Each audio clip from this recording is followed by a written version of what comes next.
Saya tegaskan dalam berbagai forum bahwa apa yang terjadi di proyek Pantai Indah Kapuk 2 itu adalah perampasan tanah. Ya. Dengan batasan definisi adalah bahwa setiap tanah yang diambil tanpa keridhaan pemiliknya itu perampasan. Ketidakridhaan itu bisa karena harganya nggak cocok, memang nggak mau dijual, apalagi diambil, dipaksa, nggak mau jual, dikasih ganti rugi sekenanya. Ini perampasan. Bedanya memang ketika ada status PSN seolah-olah negara ini resmi negara yang melakukan kebijakan negara. Makanya saya sebut PSN itu adalah proses untuk merampas tanah rakyat secara legal untuk menyediakan lapak bisnis bagi para pebisnis oligarki gitu. Ya. Jadi butuh rambut geni inilah sebenarnya yang menguasai sekarang dunia Wakanda. Itulah sebenarnya kalau disadari, dialah juga yang melahirkan Petro Chile. Petro Chile ini tidak akan jadi kalau tidak ada dukungan dari oligarki. Kekuasaannya sangat besar waktu itu kemudian membuat Petro Chile ini bisa, dan Petro Chile senang sekali. Akhirnya dia tampil selaku orang nomor 2 di Indonesia. Dan harap diingat, sebelumnya pun sudah diatur supaya undang-undang DKJ itu menguasai tanah yang nanti Jakarta dan sekitarnya, termasuk Pantai Indah Kapuk 2. Ya, ada aglomerasi di situ yang kemudian itu di bawah siapa? Bukan di bawah presiden, tapi di bawah wakil presiden. Nah, ini memang berbahaya. Nah, maka kalau kita lihat segagah apapun presiden kita, atau kalau dalam dunia pewayangan itu adalah seorang Warkudara, dia masih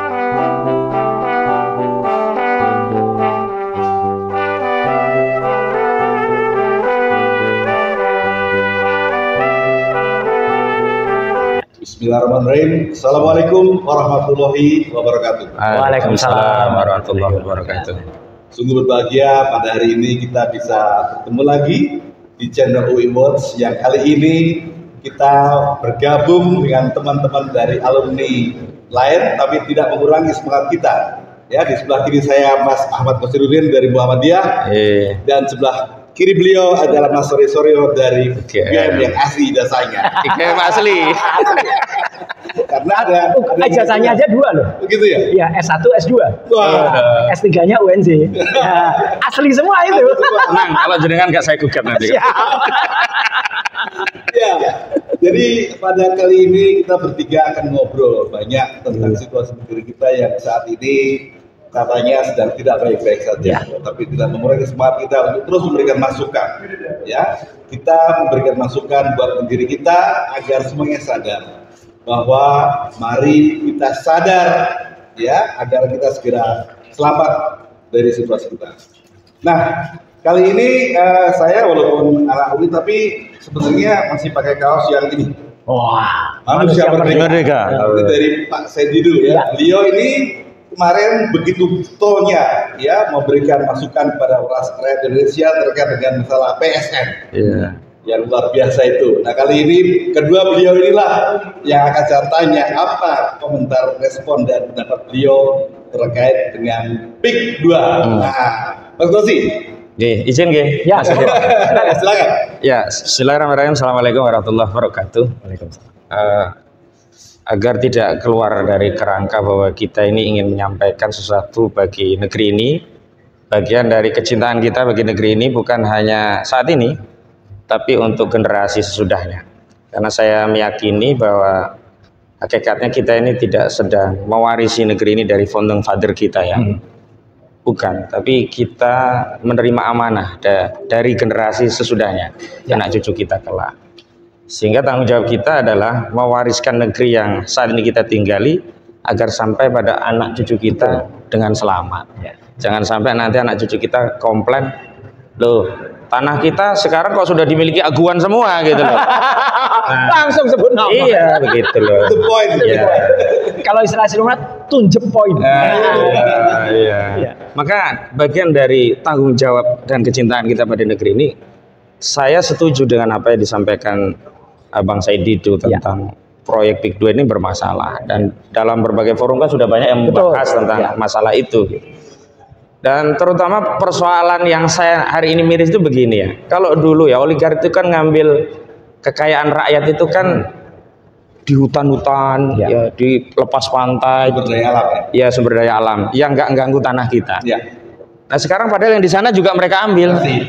Nah sekarang yang kita tinggali kebun kita, usaha kita, tambak-tambak kita, rumah-rumah kita, tambak kita, ya sawah kita pun mau diambil gitu loh. Terus bagian kita mau mana gitu loh. Kenapa demikian? Saya tegaskan dalam berbagai forum bahwa apa yang terjadi di proyek Pantai Indah Kapuk 2 itu adalah perampasan tanah. Ya.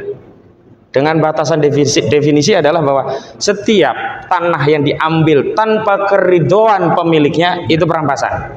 Ketidakridhaan itu bisa karena harganya nggak cocok, memang nggak mau dijual, apalagi diambil, dipaksa, nggak mau jual, dikasih ganti rugi sekenanya.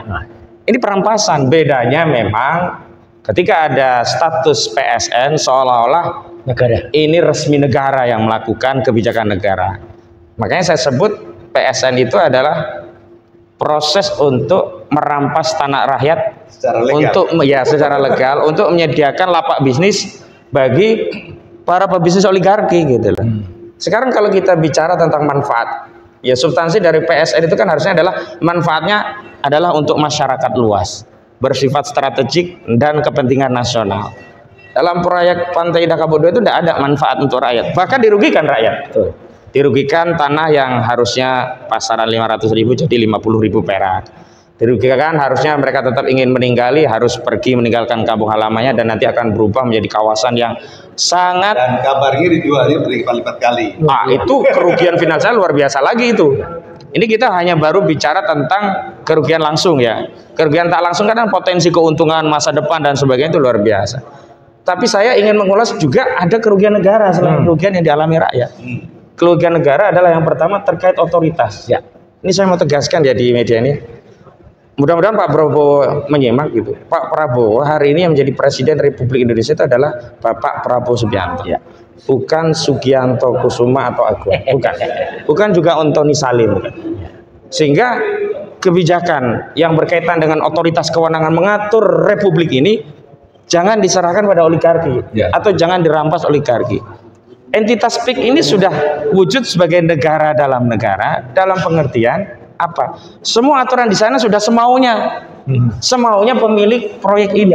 Contoh PSN-nya, tidak ada unsur kepentingan nasional, tiba-tiba dijadikan PSN. Pembebasan lahannya, harusnya ini kan belanja lahan biasa. Kalau dia mau bikin perumahan, nggak ada masalah. Kita banyak kok perusahaan bikin properti. Berarti dia ya beli lahan sebagian, ajukan SIPPT, keluar SPPT, dia pembebasan, belanja lahan dengan cara baik. Bapak, sawahnya mau dijual tidak? Ya, daripada ditanami nggak maksimal, kami mau beli. Nah itu ya, misalnya biasa 500 kami beli 1 juta. Setuju, cocok, nggak ada masalah. Tapi kalau orang tadi, mohon maaf saya nggak mau jual, walaupun 5 juta, 10 juta kami nggak jual karena ini ada sejarah loh mas. Ini ada amanah dari orang tua, ya nggak boleh digusur gitu. Tapi dengan PSN ini, ya oligarki Pantai Indah Kapuk 2 itu bisa membebaskan lahan dengan Undang-Undang Nomor 2 Tahun 2012 tentang pengadaan lahan tanah untuk kepentingan umum. Yang prosesnya tidak lagi ada negosiasi, cukup di garis mana yang mau dibebaskan. Setelah itu rakyat dipanggil, nih ganti ruginya sekian. Kalau nggak mau, kita titipkan di pengadilan konsentrasi, silahkan bertarung. Dan di sana Mas Roy, di sana itu nggak langsung ngambil. Di sana ada mafia lain yang seolah-olah dia pemegang berhak dari tanah itu, beradu dengan pemegang yang berhak. Akhirnya apa? Terjadi mediasi, ngalah. Karena orang kecil ya, daripada kita bertarung belum tentu menang. Mereka mengerahkan massa yang tidak jelas. Ya, akhirnya mereka ya sudah, walaupun nggak 50.000, 30.000 nggak apa-apa deh. Yang 20.000 diambil lagi mafia lagi. Ya ini yang terjadi pada proyek-proyek Pantai Indah Kapuk ini harus kita bela rakyat karena tadi ini berkaitan dengan masa depan bangsa dan negara, bukan hanya orang-orang yang ada di Teluk Naga loh, di Kecamatan Teluk Naga Tangerang, tidak gitu. Jadi ini yang selalu saya tegaskan kenapa kita penting melibatkan diri. Terlepas pastinya kalau saya bukan korban, saya nggak punya tanah 1 meter pun, bang saya hidup masih punya tanah, saya nggak punya semeter pun gitu. Tapi bukan soal itu, kenapa? Karena kalau kita bicara kedaulatan negara, maka ini sudah hal yang paling sensitif. Makanya kemarin waktu ada isu ya penataan ulang batas-batas wilayah yang dianggap klaimnya saling tumpang tindih antara laut Cina, orang Cina ya, negara Cina dengan kita. Saya protes, loh, nggak ada kok, jaraknya Cina itu jauh kok, perbatasan terjauh kita itu dengan lautnya orang India, nggak ada perbatasan kita yang bersinggungan dengan Cina itu. Kalau perjanjian itu dengan India, dengan Singapura masih agak masuk akal, agak, walaupun tidak saya benarkan gitu. Nah, balik lagi, ini kalau kedaulatan kita dirampas, dilepas pantai, kita nggak tega, nggak itu sih, tapi kayaknya masih kita bisa maklumi.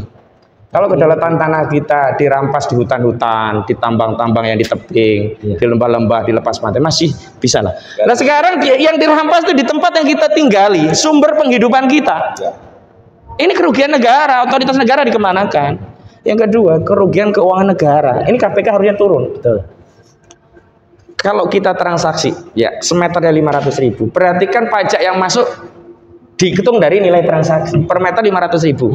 Ya, PPATP dengan PPA katakanlah kumulasi 5%, 5% dari 500.000. Setidaknya berapa yang diperoleh negara? Setidaknya per meter itu 25.000. Nah ini jadi 50.000, cuman dapat 2.500 perak per meter.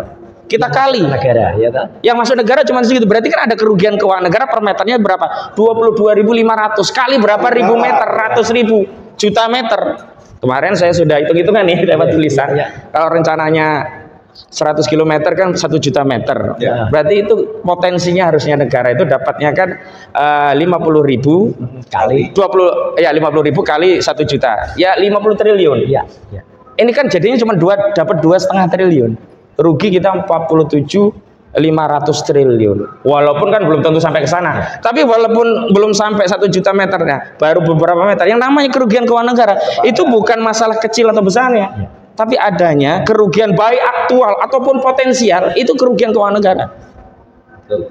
Nah kalau Tom Lembong, mohon maaf bukan mengecilkan ya, korupsi tentu korupsi, 400 miliar saja diproses, dan itu belum jelas. Dan itu belum jelas juga, itu loh. Karena saya baca audit yang dibaca oleh lawyer itu, audit PPK-nya nggak ada arahan kerugian keuangan negara. Walaupun memang harus ada audit khusus ya.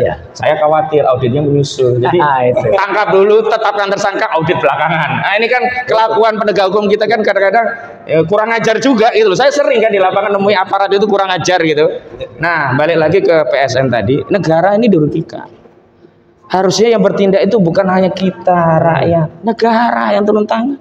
Proaktif ya. Justru di situ saya curiga, jangan-jangan negara dapat sesuatu. Yang dimaksud negara bukan entitas institusi ya, tapi pejabatnya.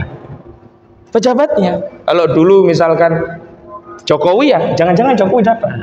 Kalau sekarang Pak Prabowo, agar menghilangkan praduga Pak Prabowo dapat, ya harus ditindak ini. Ditindak ini. Dan saya ada satu contoh kasus loh terkait aguan ini. Kenapa saya sebutkan yang berkuasa di negara ini bukan lagi presiden, saya katakan aguan. Kenapa? Kasus yang saya tangani namanya SK Budiarjo sama Nurlela. Itu dia tanah 1 hektar ya di Cengkareng diambil oleh entitas bisnis milik Agung Sedayu Group, namanya PT Sedayu Sejahtera Abadi. Dijadikan perumahan namanya Gold Lake Residence. Itu yang mereka persoalan cuma 1 girik dan itu tidak terbukti kalau itu palsu. Lalu 1 hektar itu diambil, laporan lah ya. Dia kan tanahnya diambil, barang-barang dia dicuri. Dulu ada kontainer 5 kontainer besar untuk car wash dicuri, pakai las Mas Suryo, pakai preman-preman, di backup juga aparat. Waktu mau mengosongkan lahan, backup aparat dari Brimob. Kemudian Budiarjo ini kena tampar waktu itu, bikin laporan 3 laporan.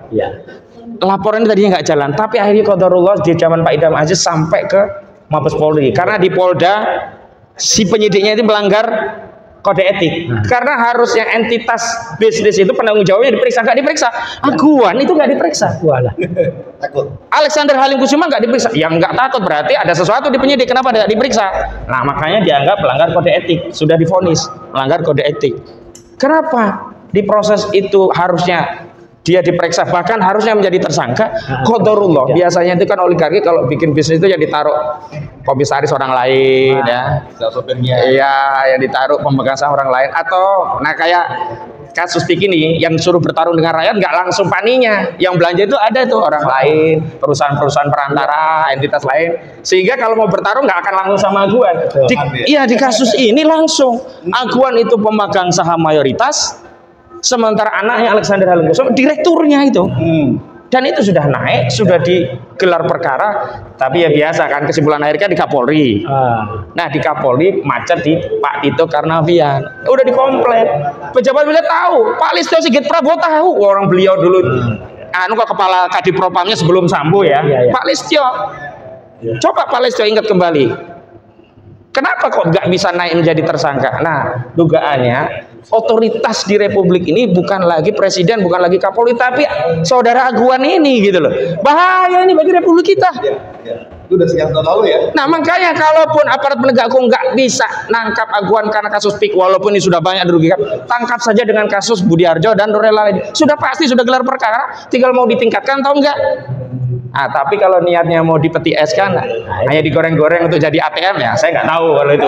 Tapi yang jelas secara hukum itu yang terjadi. Jadi kembali closing saya, persoalan PIK 2 bukan hanya persoalan masyarakat yang ada di Banten. Apalagi kalau kita kaitkan dengan potensi ya kerugian spiritual, karena kampung-kampung yang biasa sholat berjamaah, tadarus, ngaji, maulidan hilang semua. Jenengan udah sampai ke sana belum? Udah. Itu kan benteng besar. Iya. Saya sempat cari itu kemana nih jalurnya, nggak bisa, eksklusif. Jadi yang dimaksud eksklusif itu bukan orang luar nggak bisa datang orang kaya lewat bandara, lewat akses utama. Tapi kampung sebelah itu nggak bisa masuk, itu yang disebut eksklusif. Dan ini dampaknya Pak, kalau hujan deras mereka aman, ada sanitasi saluran gede-gede sebelahnya. Kerusakan lingkungan juga gitu. Dari tanggung jawab Agung Sedayu gitu loh. Tapi saya katakan jangan Agung Sedayu saja, jangan Aguan saja. Karena dalam korporasi itu siapa yang mendapat manfaat dari korporasi, dia yang harus ikut tanggung jawab. Nah di dalam PIK ini ya, Pantai Indah Kapuk 2 PANI ini, PT PANI ini kan pemegang sahamnya bukan hanya Aguan, juga Antoni Salim, Mas Surya. Antoni Salim bertanggung jawab. Bahkan dia yang lebih banyak daripada Aguan. Ya kalau Antoni Salim kan kita tahu lah kaya raya gitu, wajar punya duit banyak. Tapi kalau kita bicara kepada para pengusaha, kita tuh nggak melarang mereka berbisnis. Kita juga terbantu dengan bisnis mereka, kebutuhan hajat kita. Tapi jangan dengan merampas tanah rakyat, hak rakyat, dolim kepada rakyat. Ini yang akan ya menyebabkan perlawan pada rakyat, tidak saja nanti kepada entitas institusi, kepada personalnya gitu loh. Kenapa saya sekarang begini? Kenapa kok kita Mas Ahmad kok langsung ke Aguannya? Ya langsung saja, daripada kita diadu domba. Diadu domba dengan kepolisian, diadu domba dengan BPN, diadu domba dengan presiden misalnya. Karena dia yang menetapkan PSN. Enggak, presiden nggak akan keluarkan PSN kalau nggak permintaan oligarki properti yang diuntungkan dengan PSN itu. Jadi kalau kita membaca ya struktur daripada kejahatan itu, jangan melihat siapa yang melakukan kejahatan saja, siapa yang diuntungkan dengan kejahatan itu yang paling penting. Jangan sampai kita habis-habisan diadu domba antara rakyat, oligarki ketawa, kipas-kipas duit, kalian cuma dibayar segini, gua yang untung. Oke, gitu pengantar. Luar biasa nih. Waduh, Mas Ahmad Kossirudin ini sudah memberikan pencerahan kepada kita, dan ini adalah suatu fakta ya. Kita tidak menjelek-jelekan orang, tapi kita mengungkap fakta dan menyampaikan fakta ini kepada masyarakat supaya yang belum tahu agar lebih tahu. Nah, sekarang kita bergeser nih. Di sebelah kiri beliau ada Pak Dalang, Ki Dalang. Mas Ray Suryo ini sekarang ini lagi jadi tokoh yang paling populer di Indonesia. Tapi kali ini beliau hadir pakai topi, pakai peci sebagai dalang. Jadi apa kira-kira Mas Ray yang mau disampaikan? Saya akan menggambarkan supaya masyarakat tahu, Pak Heru, bahwa sebenarnya di balik PIK 2 itu ada apa.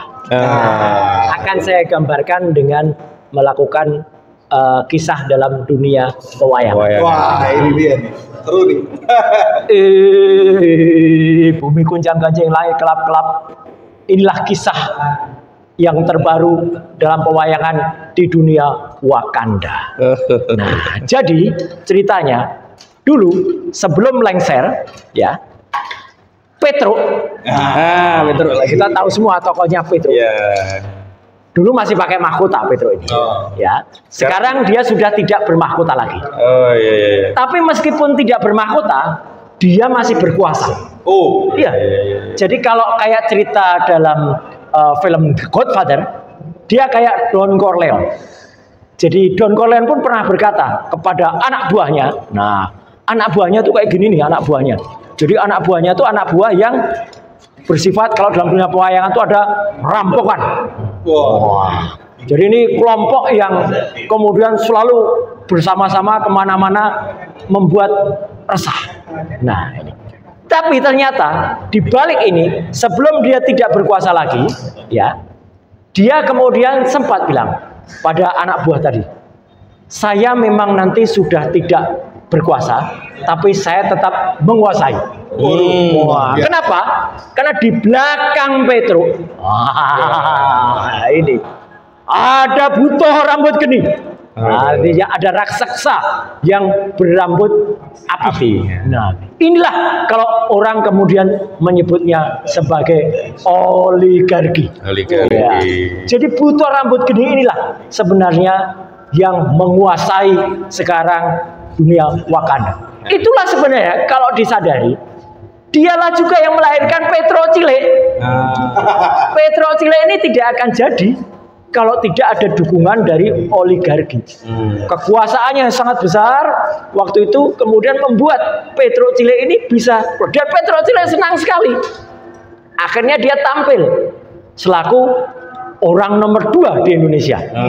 Dan harap diingat, sebelumnya pun sudah diatur supaya undang-undang DKJ itu menguasai tanah yang nanti Jakarta dan sekitarnya, termasuk Pantai Indah Kapuk 2. Ya, ada aglomerasi di situ yang kemudian itu di bawah siapa? Bukan di bawah presiden, tapi di bawah wakil presiden. Nah, ini memang berbahaya. Nah, maka kalau kita lihat segagah apapun presiden kita, atau kalau dalam dunia pewayangan itu adalah seorang Werkudara, dia masih tetap ada di bawah kekuasaan bayang-bayang Petro Cile ini. Karena Petro Cile ini sudah di backup sama butuh rambut geni ini.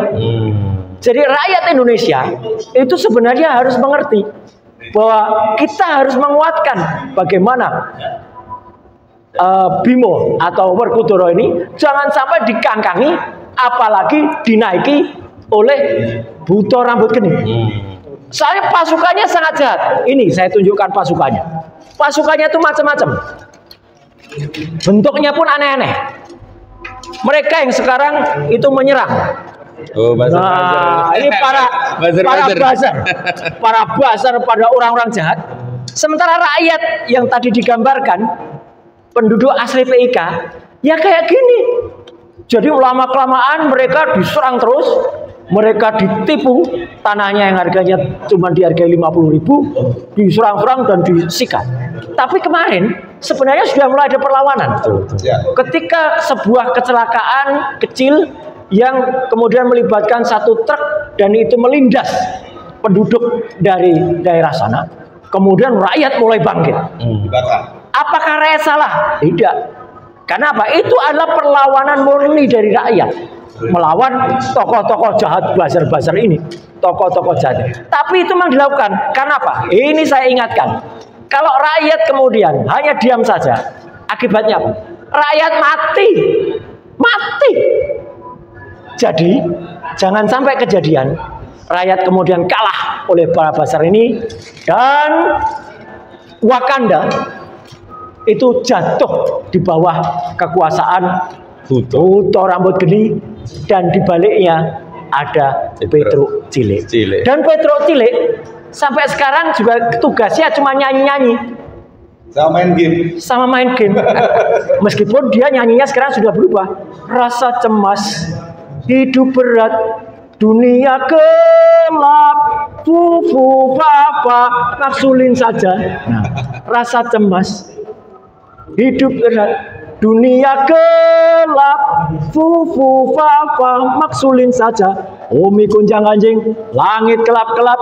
Jadi sekali lagi, ini adalah kisah di dunia Wakanda.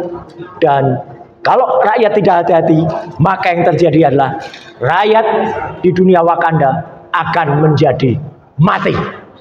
Tancap kayon, selesai. Luar biasa. Satu lagi. Ya, monggo. Dan di balik itu semua, ya, semua ini mengacu banyak produk-produk yang sekarang sudah juga dikuasai. Ketika kemarin Petro Cile ini membagi-bagi susu, ya, itu ya dipikir Harusnya susu yang dibagi itu susu yang dibuang di Boyolali itu. Susu yang dibuang oleh para petani, peternak, lembu yang terbang. Kenapa malah beli susu kotak? Susu kotak itu susu impor bahannya. Dan dia adalah justru tidak kemudian menguntungkan kepada rakyat. Sama. Makanya nanti kalau nggak hati-hati, semua produk nasional akan berubah menjadi produk asing. Nah, inilah fufu fafa fried chicken. Terima kasih. Keren. Luar biasa. Jadi kita bertiga ya ini membahas kasus PSK di PIK 2 ini dengan berbagai versi, namun cukup menarik. Kenapa? Karena ini menjadi kita lebih tahu, lebih sadar, dan kita selayaknya untuk semakin waspada. Karena kalau hal ini kita biarkan, kalau kalian pikir bukan urusan saya, bukan saudara saya, tapi cepat atau lambat akan semuanya kena. Contoh lain apa? Di Rempang, kami sudah ke Rempang. Rempang itu luar biasa. Sampai sekarang mereka masih demo. Ya, karena mereka ini terus dipaksa untuk pindah segala macam. Jadi kasus-kasus ini seharusnya menjadi masukan juga buat para pejabat yang masih sadar. Ya, cobalah juga para anggota DPR yang kalian dulu saat pemilu minta suara rakyat, buktikan sekarang bahwa kalian memang ada manfaatnya.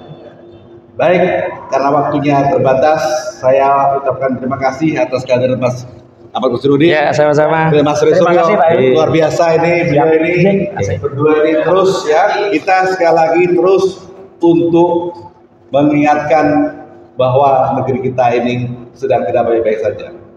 Dan UI selalu mendapatkan veritas, probitas, justisia, kebenaran, kejujuran, dan keadilan harus kita tegakkan. Terima kasih. Assalamualaikum warahmatullahi wabarakatuh. Waalaikumsalam warahmatullahi wabarakatuh.